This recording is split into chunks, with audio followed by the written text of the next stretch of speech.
Hi, this is a recording to describe the process portfolio, which is how we submit work in courses that I teach.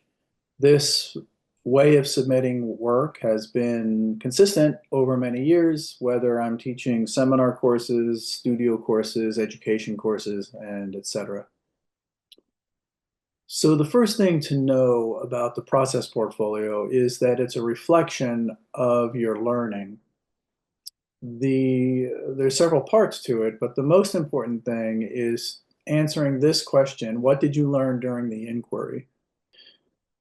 This reflection on your art making and your learning is kind of about the ideas and the way the ideas change as you make, as you produce the artwork or essay, or as you teach. This covers a whole suite of possible learnings that include skills, hard skills, how to throw a pot, for example, how to wire a circuit, for example, and also what we might call mindset or dispositional skills, how to keep going, how to be resilient. What I want you to do is document your process, describe what you made, and reflect on why it matters and what might come next. Now, I'm going to go into more detail on what these three things mean, but that's what I'm asking you to do. In the portfolio, you're including documentation, multimodal documentation. Multimodal means that it has uh, different characteristics, as in a photograph is different than a video, as in a scan is different than an audio note that you record on your phone. A sketch is different than all of those. So there's three major components. Component number one is the visual documentation. You'll see that I abbreviate that as VisDoc, of the work in process throughout the inquiry. So that means taking photos of while you're working, making videos, doing screenshots if you're working on a computer. Now, I don't mean take a picture of your screen.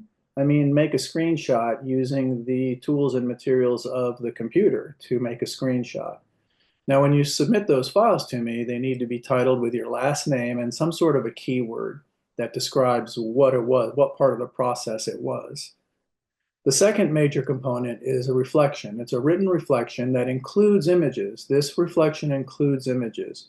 It's a reflection on the work. It's 150 words maximum.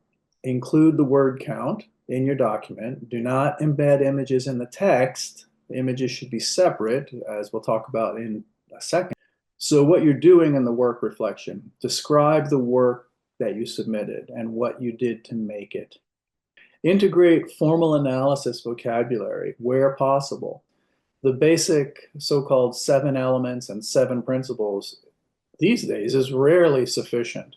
But you should note that. You should give it a try. I need to see that you are doing the best you can to describe the work that you have made. And then talk about where your ideas came from, what artists, what media, or non-art works, conversations with the tools and materials that influenced you. It might take several attempts to get what you want to say concise enough that it will fit in roughly 150 words. Now, with this component number two, you're including high quality photos of the work that you submit, not necessarily the documentary photos that might have uneven light or weird camera angles. These are photos that you're trying to convey what you've made in as neutral and even as way as possible. Now, one thing about the file titles is they still need to be with your last name. They still need to begin with your last name, but there has to be some way to differentiate from the work in process. So this example here is whatever this might have been, P1 final drawing number one, as an example. Okay, component number three is a learning reflection. So yes, it's another brief reflection. Again, it's 150 words max. Include the word count in your document. Do not embed images in the text, but make sure you include the AI attribution statement. What I want you to address in this short reflection is specifically, what did you learn? Hard skills or dispositional skills. As I mentioned a minute ago, depending on the inquiry, the particular kind of engagement will include multiple different types of materials and tools. there might be a tool that you have never used before. And as you begin to work with that tool, I want you to be aware of the learning process. And if it may, at the end of these short inquiries, it still might be very rudimentary. You might not feel all that great about your skills. However, you will have learned something about the new tool, even what it's called, even its name, and etc.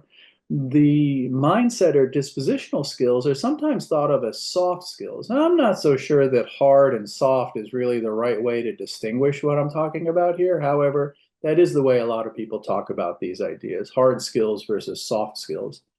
So your resilience, your ability to just keep going, your abilities or capacities to think differently as you're working with somebody, with a partner, or with a tool, or with a material. So how did you learn it, and what challenges or successes did you encounter along the way?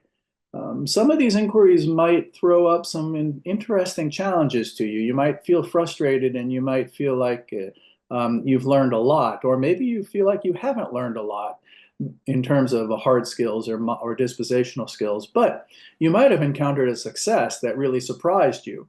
And it's really difficult to know where such surprises are going to come from. And then the third part on this is to speculate about what comes next for your learning. So now that you've done this particular activity, this particular inquiry, what do you want to do next? What new horizons open up for you? And what might you consider to be your next step? An important thing to keep in mind here is that your grade does not depend on whether I like your artwork or on my opinion about your art skills. Rather, your grade relies on how extensively you've documented your art making process and on how deeply you've reflected on both the meaning making and on what you have learned during the inquiry.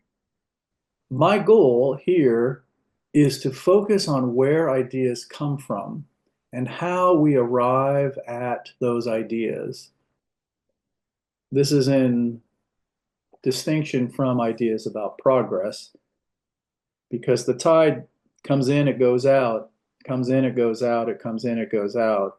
That's the process of the tide. It'd be silly to talk about the tide in terms of progress, except in a very brief moment. Maybe it progresses up the beach, but after a minute or two or an hour or two, now it's going back again. So is it not making progress anymore? The word progress, the notion of progress as this continual getting better and better and better, that falls apart when we think about natural processes like growth, like the tide. This is the reason why I focus on process and why I have, over the years, developed this notion of the process portfolio.